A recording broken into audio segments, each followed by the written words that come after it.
अब सुंदर प्रसंग आता है जिसको हम रास पंचाध्यायी कहते हैं। रास पंचाध्यायी में भागवत जी का जो दसम स्कंध है वो प्रभु का हृदय है। और दसम स्कंद में जो ये 5 अध्याय हैं रास पंचाध्यायी के, ये भगवान के पंच प्राण हैं। जिस प्रकार से शरीर से प्राण चले जाए तो फिर शरीर किसी काम का नहीं रहता, उसी तरह अगर भागवत से रास पंचाध्यायी का अध्याय की कथा निकाल ली जाए तो भागवत उसी समान हो जाएगी जैसे बिना प्राण के शरीर होता है। इसलिए इन्हें पंच प्राण कहते हैं। सुंदर महाराज रास का प्रसंग का वर्णन सुखदेव स्वामी राजा परीक्षित को सुना रहे हैं कि प्रथम सो मेरे भागवत भक्त भगवत बानी, द्वितीय आराधे भक्ति व्यास नव भांति बखानी, तृतीय करे गुरु समुझि दक्ष सर्वज्ञ रसीलो, चौथे होए विरक्त बसे बनराज बसीलो, पांचवे भूले देहि सुध तब सचे भावना रास की, साते पावे रीति रस श्री स्वामी हरिदास।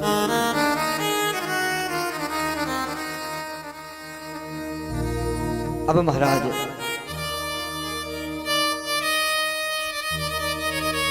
जिस रास का ये सुंदर प्रसंग है, इतना पवित्र इतना पावन प्रसंग है ये, भगवान ने जिन गोपियों के साथ में रास किया उन गोपियों के बारे में जरा हम चिंतन करें। गोपी का मतलब क्या होता है? गोपी क्या है? गोपी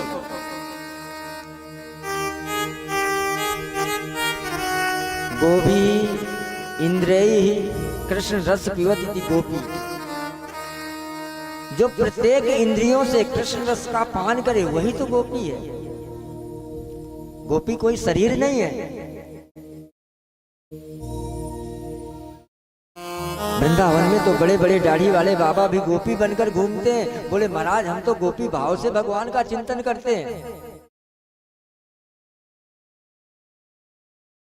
केवल स्त्री मात्र का नाम गोपी है ऐसी बात नहीं है। जो अपनी प्रत्येक इंद्रियों से कृष्ण रस का पान करे वही गोपी है। अब महाराज गोपियां ब्रज में इतनी सारी गोपियां हैं तो कौन है?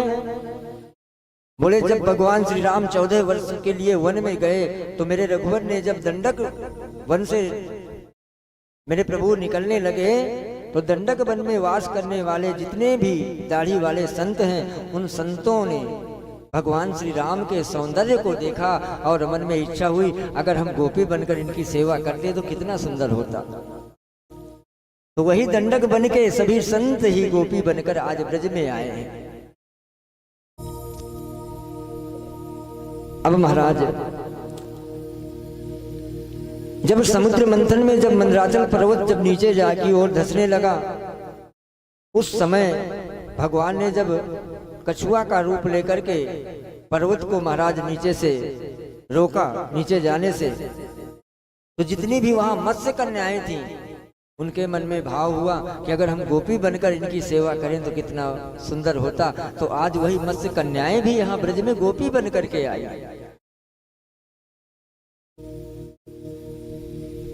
और हमारे जो 4 वेद हैं, ऋग्वेद, यजुर्वेद, सामवेद, अथर्ववेद, इन चारों वेदों में 3 कांड हैं, ज्ञान कांड, कर्म कांड और उपासना कांड। 80,000 मंत्र हैं कर्म कांड के, 16,000 मंत्र हैं उपासना कांड के। तो महाराज जो 80,000 कर्म कांड के मंत्र हैं वही ब्रज में गोपी बनकर के आए।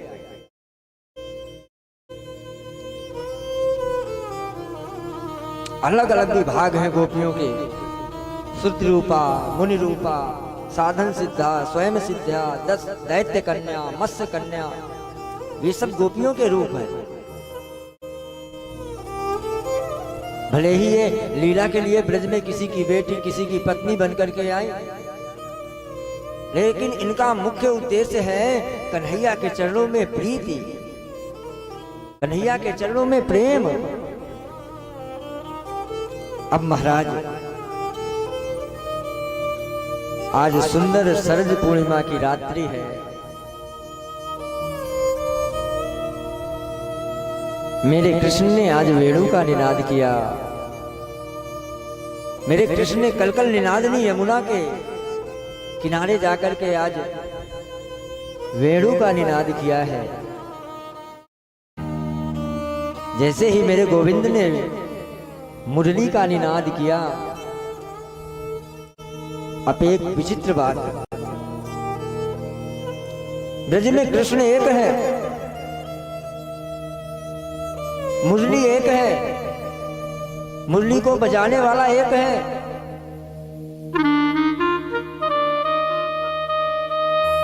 लेकिन उस वेणु में, उस मुरली में गोविंद जब बजाते हैं, ब्रज 84 कोश में जितनी भी गोपिकाएं हैं, उन सब गोपियों को अपना अपना नाम सुनाई दे रहा है। मेरे कृष्ण मुझे बुला रहे हैं, मेरे गोविंद मुझे बुला रहे हैं। प्रेम से बोलो राधे राधे। जब तक रास पंचाध्यायी का प्रसंग चले, किसी भी बच्चे को आगे किसी कार्य के लिए आने मत देना। निवेदन है मेरा, यहाँ जो परिचित परिवार है, यहाँ के जो कार्यकर्ता है, बीच में बिल्कुल भी डिस्टर्ब नहीं करना कथा को। जिनको भी पानी पीना हो या कहीं जल्दी जाना हो तो अभी जाकर के अपने कार्य से निवृत्त हो सकते हैं, लेकिन कथा में विघ्न नहीं। प्रेम से बोलो राधे राधे। तो महाराज आज वेणु का निनाद किया मेरे गोविंद ने। ब्रज 84 कोश की सभी गोपिकाओं को अपना अपना नाम सुनाई दे रहा है। मेरे गोविंद मुझे बुला रहे हैं, मेरे कृष्ण मुझे बुला रहे हैं। जैसे ही भगवान की मुरली को, वेणु को सुना है ब्रज की गोपियों ने, जो जिस काम को कर रही है उस काम को वहीं पर छोड़ करके महाराज दौड़ चली कृष्ण से मिलने की ओर, क्योंकि उन्हें तो लग रहा है गोविंद मेरा नाम लेकर के मुझे पुकार रहे हैं।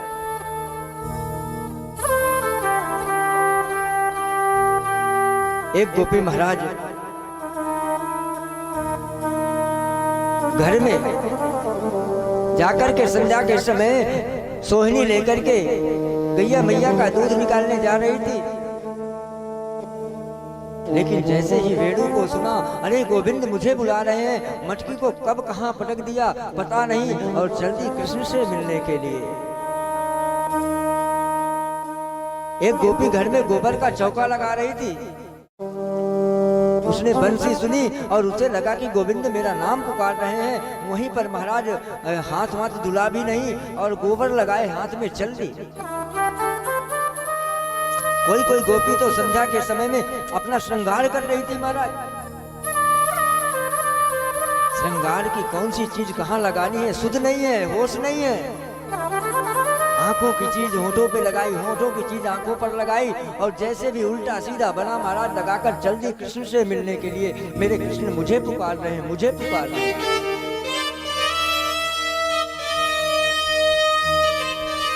एक गोपी के पति भोजन कर रहे थे, उसने मांगा नमक, जल्दी से डाल दी महाराज शक्कर और चल दी कृष्ण से मिलने के लिए। कोई कोई गोपी तो अपने छोटे छोटे नन्हे नन्हे बाल गोपाल को स्तनपान करा रही थी हाथ में गोद में लेकर के, लेकिन जैसे ही वेणु को सुना महाराज उन्हें लगा कृष्ण बुला रहा है, मेरा गोविंद मुझे बुला रहा है, मेरा नाम लेकर के बुला रहा है। सीधे बच्चे को कब पालने में लिटा दिया पता नहीं, और चल दी कृष्ण से मिलने के लिए। एक गोपी के पति ने तो गोपी को पकड़ लिया, मैं नहीं जाने दूंगा, और ले जाकर के कक्ष में बंद कर दिया, ताला लगा दिया। उस गोपी ने कहा तुम्हें इस शरीर से प्रेम है? अगर तुम्हें इस शरीर से प्रेम है, ये पड़ा है शरीर। और वो गोपी दिव्य रूप लेकर उन सब गोपियों से पहले पहुंच गई कृष्ण के पास। जैसे ही गोविंद ने उन सब गोपियों को देखा, सभी गोपियां जाकर के नीचे सर करके कृष्ण के सामने खड़ी हो गई। भगवान ने पहले स्वागत किया,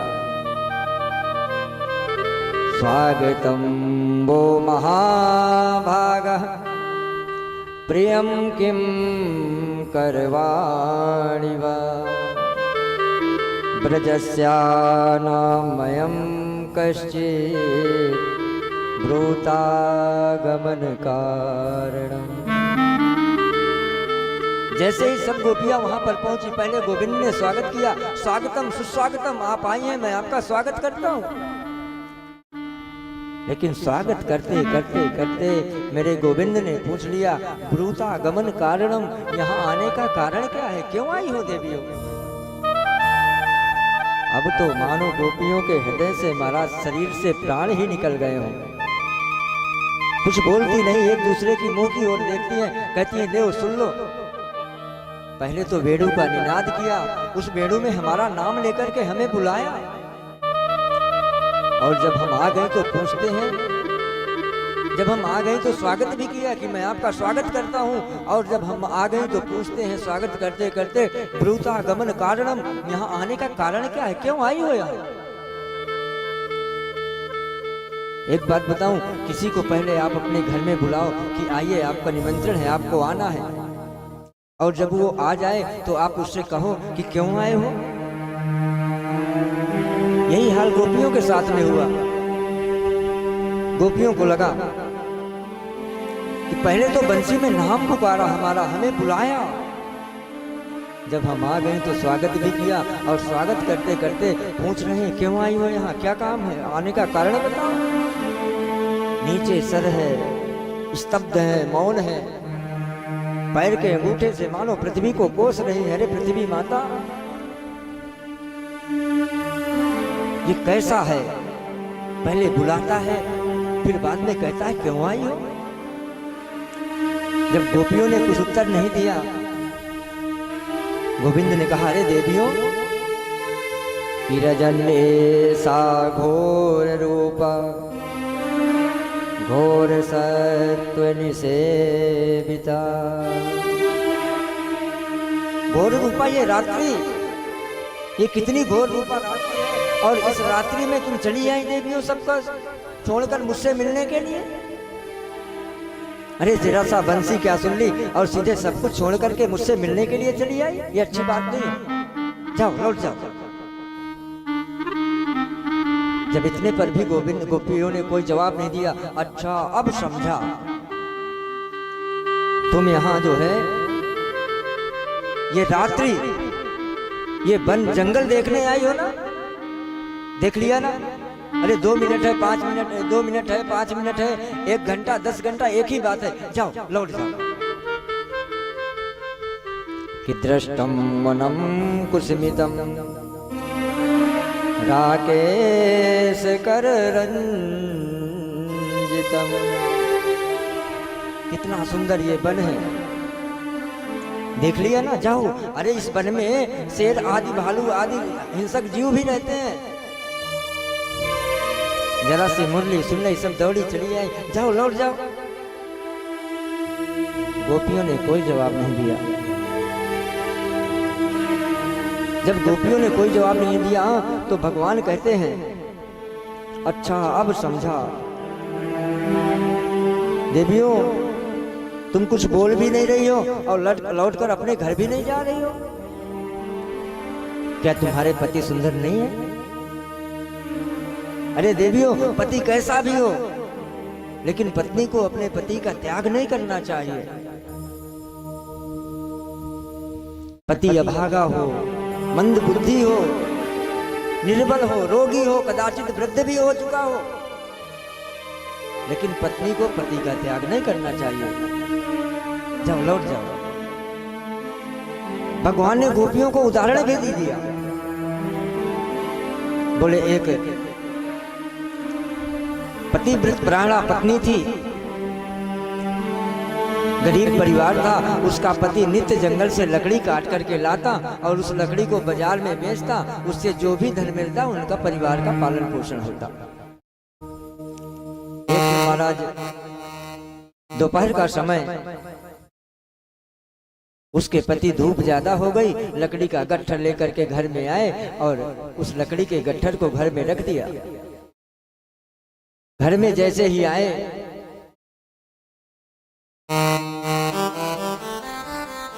आकर के देखा तो उनकी पत्नी थाली में चावल लेकर के चावल बीन रही थी। थके हुए पति आए और पत्नी के फालती में सर रख करके लेट गए। पत्नी चावल आदि बीन रही थी, अलग रखा और पंखा लेकर के पंखा करने लगी पति को। धीरे धीरे पति की नींद लग गई। पति सो गए, अब तो वो पंखा कर रही है पति को। इधर देखा कि उसका एक छोटा सा नन्हा सा बालक घुटमन घुटमन चलते अग्नि कुंड की ओर जा रहा है, क्योंकि वो अग्निहोत्र करते हैं, नित्य हवन करते हैं। अग्नि कुंड में 24 घंटे अग्नि जलती रहती है। उस देवी ने देखा, अरे राम, मेरा बालक तो घुटमन घुटमन चलते हुए अग्नि कुंड की ओर जा रहा है। उसको तो कुछ पता नहीं, वो तो अभी अबोध है, क्या करूं? सोते हुए पति का सर अगर हटाऊं, सोते पति की नींद खुल जाएगी, मेरा पतिव्रत प्राण धर्म नष्ट हो जाएगा। क्या करूं?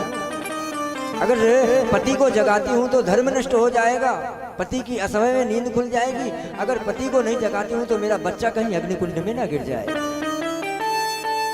उसने आंख बंद कर लिया जैसे गोविंद की इच्छा, और पति को पंखा झलती गई झलती गई। वो कुछ करती इससे पहले उस जलती हुई अग्नि में, हवन कुंड में उसका बच्चा गिर गया, कूद गया। आंखें बंद करके बैठी है, हे भगवान मेरे बच्चे की रक्षा करना। जब पति की नींद खुली, तुरंत महाराज पंखा रख करके दौड़ी, जाकर के देखा तो अग्निकुंड के लपटों के बीच में उसका बालक खेल रहा है, किलोल कर रहा है। अग्नि की लपटें जला नहीं पाए उस बालक को। ये होती है पतिव्रत प्राणा, पत्नी की शक्ति।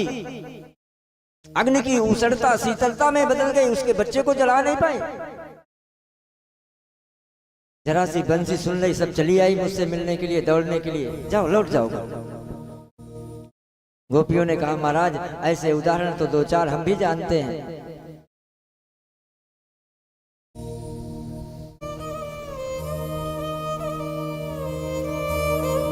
प्रेम से बोलो राधे राधे।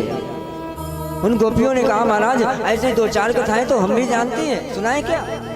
बोले सुनाओ। बोले एक पतिव्रत प्राणा स्त्री थी, उसका नियम था कि जब तक वो पत्नी को भोजन नहीं करा देती तब तक भोजन नहीं करती। एक बार कुछ आवश्यकता पड़ी, धन कमाने के लिए उसके पति को परदेश जाना पड़ा। उसने कहा, आप तो परदेश चले जाएंगे, लेकिन मैं तो भोजन कराए बिना आपको भोजन नहीं करती, कैसे रहूंगी आपके बिना? उसके पति ने अपनी तस्वीर दी एक। बोले लो इस देवी, इस तस्वीर की पूजा अर्चना करने के बाद भोग लगा करके तुम भोग पा लिया करना, ठीक है? अब वो तो नित्य महाराज उठती, घर के कार्यों को करती, इसके बाद उस पति की तस्वीर को जल से सींचती, चंदन पुष्प आदि लगाती और थाली लेकर खाना खिलाती, फिर स्वयं प्रसाद पा लेती। एक दिन की बात, उसके पति परदेश से आ गए और वो कर रही थी उस फोटो की पूजा। अब पति बाहर से कुंडी खटखटा रहे हैं, देवी दरवाजा खोलो, देवी दरवाजा खोलो, लेकिन वो तो जाती नहीं। क्यों जाऊं, मैं तो पूजा कर रही हूँ पति की। 2 घंटे तक पति खटखटाता रह गया, वो गई नहीं तो गई नहीं। तो गोविंद आप बताओ कि उस देवी को उस फोटो की पूजना करनी चाहिए कि जाकर के अपने सच्चे असली पति को के लिए दरवाजा खोलना चाहिए? गोविंद ने कहा, लो कर लो बात। अरे जब सच्चे पति दरवाजे पर खड़े महाराज चिल्ला रहे हैं तो फोटो की पूजा करने की आवश्यकता क्या है? गोपियों ने कहा, आपने मुख से निर्णय कर दिया केशव तुमने। इन संसारिक पतियों की हमने बहुत सेवा की, लेकिन आज आप सच्चे पति हमारे सामने हैं, तो हम इन मूर्तियों की पूजा क्यों करें? देखिए, यहाँ पर समझने के लिए दो बातें हैं। जब तक हमारा शरीर के प्रति प्रेम है, तब तक सासू माँ की भी सेवा करो, देवर का भी ध्यान दो, बच्चों का भी लालन पालन करो, नितांत जरूरी है। लेकिन जब ये हो जाए कि मैं शरीर नहीं, मैं तो आत्मा हूं, उस समय आत्मा का पति परमात्मा के सिवा कोई नहीं हो सकता, कोई नहीं हो सकता। भगवान ने कहा, मैं समझ गया। भगवान प्रसन्न हुए। भगवान पहले जब जीव को बुलाते हैं, सबसे पहले तो भगवान जीव को बुलाते हैं, तू आ। जब जीव आ जाता है तो उसका स्वागत भी करते हैं, फिर इसके बाद उसकी परीक्षा भी लेते हैं, देखते हैं ठोक बजाकर कि ये कच्चा है कि पक्का है। बहुत से लोग होते हैं, पूजा पाठ थोड़ा बहुत किया, जब कोई दुख आ गया, अरे हम भगवान की इतना पूजा करते हैं भैया, कुछ लाभ तो भयो ना, आज के बाद सब बंद। भगवान समझ जाते हैं कि 2 नंबर को ये जुगाड़ी आदमी है, आके बस की ना है भक्ति। प्रेम से बोलो राधे राधे। भगवान तो तभी याद आते हैं जब बच्चों की परीक्षाएं आ जाती हैं। महाराज 80% आग से ऊपर आ जाए, लड्डू को भोग लगाएंगे, 80 से 79 आ गए तो काहे को लड्डू। सब समझते हैं चालाकी भगवान, इसलिए भगवान पहले ठोक बजा करके देखते हैं कि कच्चा है कि पक्का, कच्चा है कि पक्का। भगवान पहले जीव की परीक्षा लेते हैं कि अगर 1 भी % इसका मन संसार के प्रति फंसा होगा तो लौट करके चला जाएगा, अगर मेरे प्रति ही इसकी प्रबल इच्छा है तो ये कहीं जाने वाला नहीं है। गोपियों पर प्रसन्न हो गए। अब महाराज इसके बाद कहा, गोपिकाओं मैं तुम्हारे साथ में रास करूंगा। अब महाराज इसके बाद जैसे ही भगवान रास करने के लिए तैयार हुए, जितनी गोपिकाएं उतने कृष्ण। जैसे ही वंशी का निनाद किया, वेणु का निनाद किया, अब महाराज गोपियों के साथ में मेरे गोविंद नृत्य कर रहे हैं।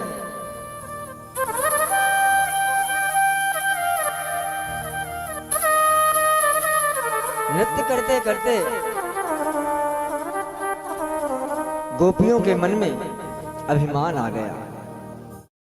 कोई कोई गोपी थक जाती तो भगवान अपने हाथ से पंखा करने लगते, जितने गोपी उतने कृष्ण।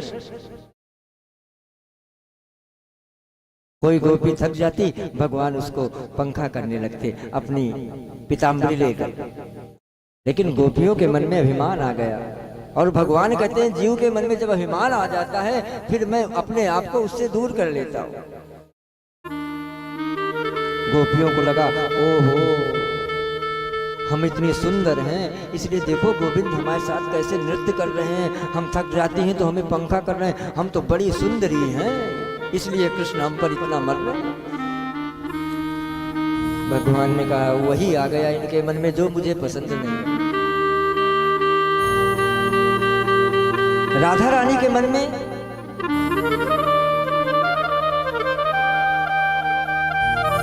हुआ कि देखो जैसे हम वैसे गोपिकाएं, हम में इनमें कोई अंतर नहीं है, अरे हम तो इनकी खास प्रियतमा है। जैसे अन्य गोपियों के साथ में नृत्य कर रहे हैं वैसे हमारे साथ में भी कर रहे हैं, कोई अंतर नहीं है।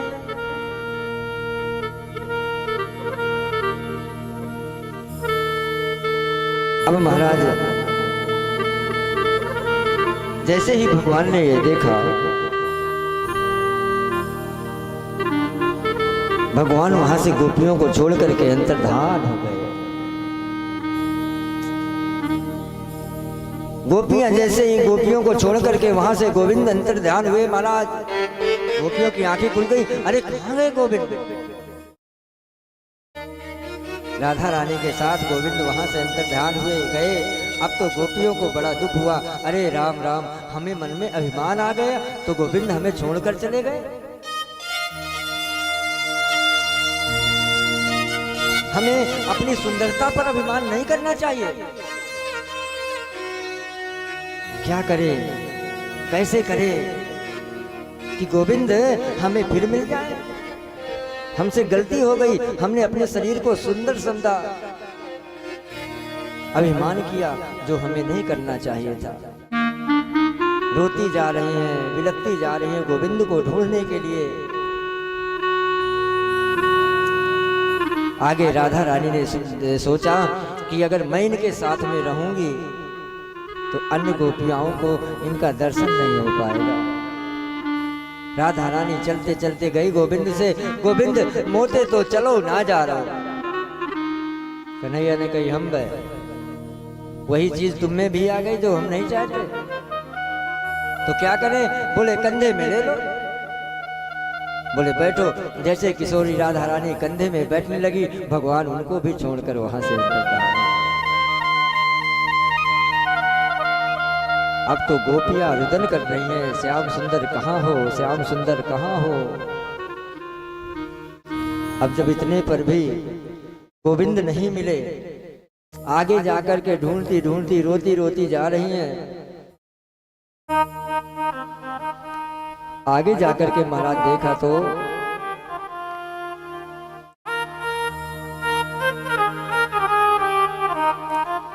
और भगवान को पुकार रही हैं, गोविंद अब तो हमें दर्शन दे दो, हमसे भूल हुई है।